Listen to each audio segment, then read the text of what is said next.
Bonjour Philippe. Bonjour Stéphane. Comment tu vas? Très bien, et toi? Ça va, ça va, ça va. Déjà, j'espère que ça se passe bien au Canada. Oui, ça va, je vais faire ma demande d'asile bientôt. Là.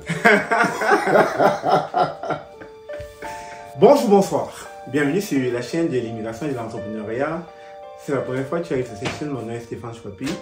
Ici, nous parlons d'immigration, d'intégration et d'entrepreneuriat parce que nous sommes certains que ce sont des informations qui vous permettront non seulement d'immigrer au Canada, mais surtout de prendre votre place ici grâce à l'entrepreneuriat. Alors, sur cette chaîne, une fois de plus, nous accueillons, on ne le présente plus, Philippe Simo. Ça va faire 1, 2, 3, 4 fois qu'il vient sur cette chaîne.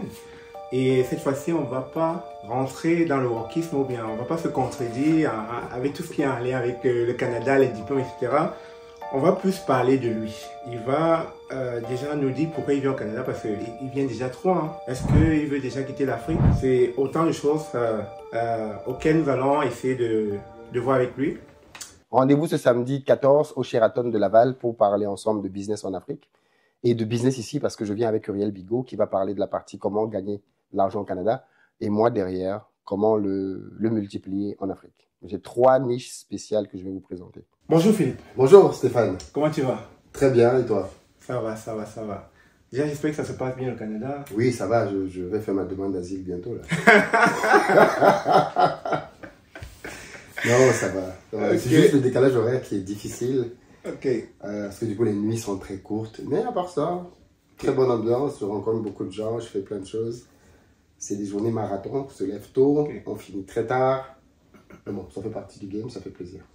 Mais du coup, je pense qu'à force de venir, si tu prends goût, tu vois un peu comment ça se passe. Parce que déjà, pour parler du Canada, on dit il faut le vivre en fait. Il faut séjourner un certain temps pour mieux comprendre les codes ici. Mais à force de venir tout le temps, tu commences à te familiariser avec le milieu. Oui, bien sûr, forcément. Quand tu viens,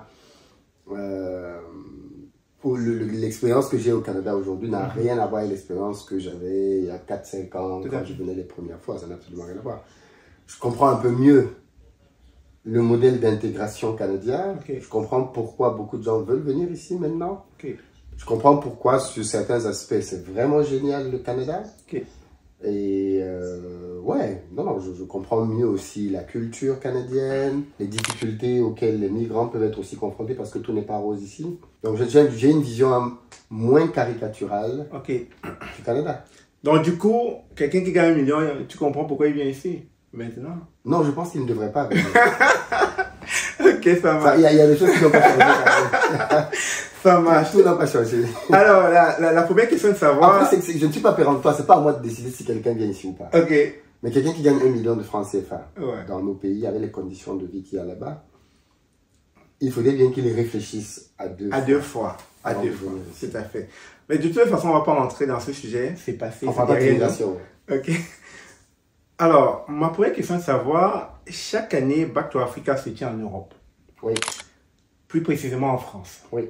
Alors, j'aimerais savoir, est-ce qu'on peut avoir un Back to Africa pour l'Amérique du Nord? Bien sûr. C'est-à-dire avec cette ampleur quand on voit les vidéos. Bien sûr. Pour ce qui se fait en France. Parce qu'à chaque fois quand tu viens, c'est toujours des petits Back to Africa. On veut un vrai Back to Africa. Tu vas compter 500 à 1000 personnes. Déjà, tu sors d'une conférence au palais de congrès, tu as vu un peu le nombre de personnes qui étaient. On veut ce genre de Back to Africa. Ça va venir. Je pense que l'année prochaine, ou max l'année d'après, on va avoir un événement à au moins 1000 personnes ici. Et du coup, tu vois où? Le Canada ou les États-Unis? Les chiffres me diront. Moi, je suis soumis aux chiffres. Donc, forcément, mais je pense que le Canada a plus de chances quand même parce qu'il y a une plus grosse concentration autour de Montréal au Canada. Que ce soit les gens qui sont à Québec, les gens qui sont dans Ottawa. Enfin, les gens sont autour de notre diaspora, en tout cas, et grandement autour de Montréal. Ce qui n'est pas le cas aux États-Unis. Les États-Unis, c'est très grand. Voilà. Donc, je pense que s'il y a un endroit... Et puis, du coup, même pour venir ici, c'est plus simple. Quelqu'un qui est à New York prend un vol, il est là en 2 heures. Tout à fait. Chicago, les gens viennent à Miami, et peut-être 2-3 heures.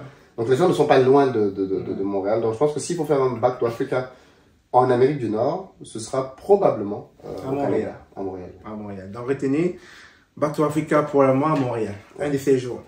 Alors, moi, j'aimerais savoir qu'est-ce qui te motive à venir au Canada tout le temps. Je pense que ça va déjà faire 4 ou 5 fois que tu viens à chaque année, ou 2 ans, je ne sais pas, mais qu'est-ce qui te motive à venir à chaque fois? Tu viens pourquoi? C'est le même projet. Moi, mon idée de base, c'est de former la diaspora pour l'accompagner dans ses investissements en Afrique. Okay. L'Afrique est un continent hyper rentable, mais qui a ses codes. Et quand tu ne respectes pas ces codes, tu lis l'heure. Elle te frappe fort. Elle te frappe très fort. Et je ne veux pas que la diaspora se décourage parce qu'il y a eu quelques échecs, parce qu'il y a eu quelques mésaventures. Mais je ne veux pas juste dire aux gens de repartir, je veux leur apporter des solutions concrètes. Et c'est aussi pour ça que je viens ici, parce que je sais que la diaspora nord-américaine, beaucoup plus que la diaspora européenne, c'est une diaspora de business. Parce que les gens qui sont en Amérique du Nord sont beaucoup plus habitués à faire du business ou à voir des gens qui font du business autour d'eux. Donc l'idée de faire du business en Afrique est beaucoup plus présente en Amérique du Nord qu'en Europe. Et donc forcément, quand je viens ici, je ressens bien chez les gens le besoin d'investir rapidement, massivement en Afrique. Okay. Et je veux être la personne qui va les accompagner dans ces investissements. Et donc, pour ça, il faut qu'ils me voient souvent. Et d'ailleurs, on est en train de travailler à ouvrir une succursale ici au Canada. Ok. Peut-être je peux être le directeur, c'est ça? Tout est possible. Ok. Tout est possible. Tu veux postuler, c'est ça? Pourquoi pas, tout est possible. Alors, j'avais une question pour toi. Étant donné que la plupart de ces Africains de la diaspora qui vivent ici ont dû quitter leur pays d'origine parce qu'ils étaient à la recherche effrénée d'un bien-être quelconque qu'ils sont allés trouver ailleurs, c'est-à-dire au Canada. Et je dis que demain, tu leur demandes de rentrer investir. Tu penses qu'ils seront galvanisés à le faire? Parce que déjà, il y a beaucoup de gens qui disent je vais rentrer 5 ans, 10 ans, 15 ans, 20 ans passent, ils sont encore ici. Comment est-ce que tu vas convaincre ces personnes de rentrer? C'est là où je me pose la question avec ton projet de pousser ces personnes à aller investir au pays. Personne ne veut vieillir et mourir au Canada. Tu veux vieillir ici? Surtout pas, mais on en revient, ça fait partie des questions que je vais te poser. Les gens viennent au Canada pour du boulot.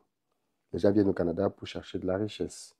Mais personne ne veut vieillir et mourir dans ce pays. Mais qu'est-ce que tu dis de ceux qui passent du temps ici? Ils disent qu'ils veulent rentrer, mais c'est ce que je dis. Ils traînent. Maintenant, pourquoi? Parce qu'ils ne préparent pas leur retour. C'est tout. Toi qui fais de l'immigration, tu as expliqué ça aux gens. Un projet d'immigration, ça se prépare. Tout à fait. Eh bien, un projet de retour, ça se prépare. Tout à fait. Les gens vivent beaucoup au jour le jour. Les gens ne planifient pas beaucoup. Et pourtant, c'est tout ce que on va vieillir et on va mourir, à moins qu'il y ait eu un accident avant. Donc, il faut penser à cette période-là. Et ce n'est pas quand tu auras 55 ans, au bord de la retraite, que tu vas maintenant te dire « Ah, mais il faut que je rentre ». En général, c'est ce qui se passe. Les gens ne rentrent pas. Pourquoi? Parce qu'ils ne se sont pas préparés. Et la retraite les surprend. Et maintenant, ils se retrouvent à se battre ici. Mais le modèle de vieillissement au Canada, ce n'est pas un modèle qui correspond aux Africains. À mourir vieillir dans un centre avec d'autres vieux que tu ne connais même pas, isolés de ta famille. Ce n'est pas des modèles qui nous intéressent. Ouais. Donc, les gens veulent rentrer. Donc, ceux qui ne parviennent pas à rentrer, généralement, c'est parce qu'ils sont un peu compris au piège.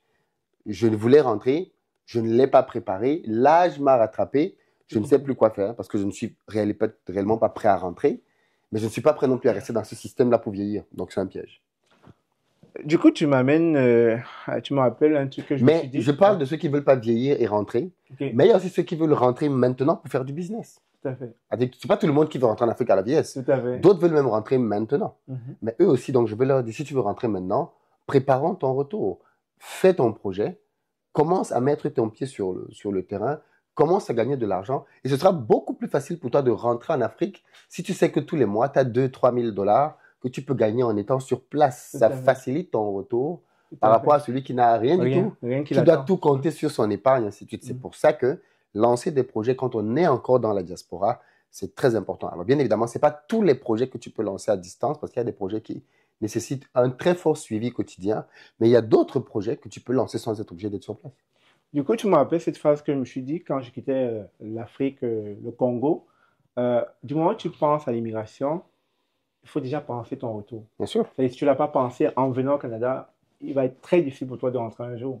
Donc moi, je rentre au pays tous les 2 années parce que je travaille déjà ce retour en amont, tu vois.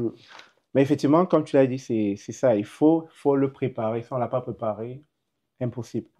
Alors ma prochaine question est de savoir à quoi attribues-tu le succès de investir au pays?